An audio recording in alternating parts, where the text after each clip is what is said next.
సంజేష్, helmet లేని vehicle పక్కకు లాగు. సరే సార్. అరే మామ, సార్ నీకు తెలుసు కదరా, మాట్లాడరా వెళ్ళిపోదాం. సార్ మనకు తెలిసినా సరే హెల్మెట్ లేకుండా రావడం తప్పే కదరా. హెల్మెట్ కొనుక్కుని వెళ్ళిపోదాం. రే బండి పక్కన పెట్టు. అబ్బా, బాబాయ్కి మళ్ళీ దొరికిపోయారా?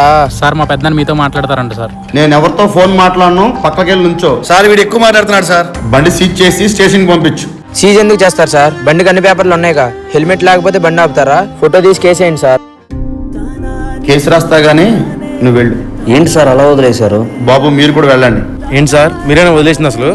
మేము మీ మంచి చేద్దామని ముందుకు వస్తుంటే మీరు ఎలా అంటున్నారు?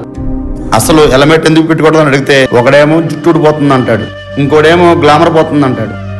ఈ హెల్మెట్ పెట్టుకోకపోతే మీ ప్రాణం ఏమైపోతుంది సంగతి మీకు అర్థం కావట్లేదు. రేపటి రోజున నువ్వు రోడ్డు మీద పడిపోతే బాధపడేది నిన్ను రికమెండేషన్ చేసిన వాళ్ళు కాదు, నిన్ను కన్న తల్లిదండ్రులు. తమ్ముడు, సారీ సార్. సారీ అక్కర్లేదు తమ్ముడు. రేపటి నుంచి హెల్మెట్ ధరించండి.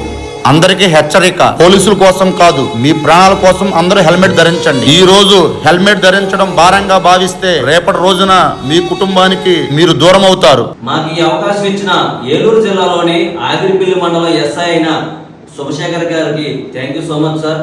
మీరు ఎలాగే సపోర్ట్ చేస్తే ఇంకెన్నో కాన్సెప్ట్ చేస్తాం. Thank you so much sir.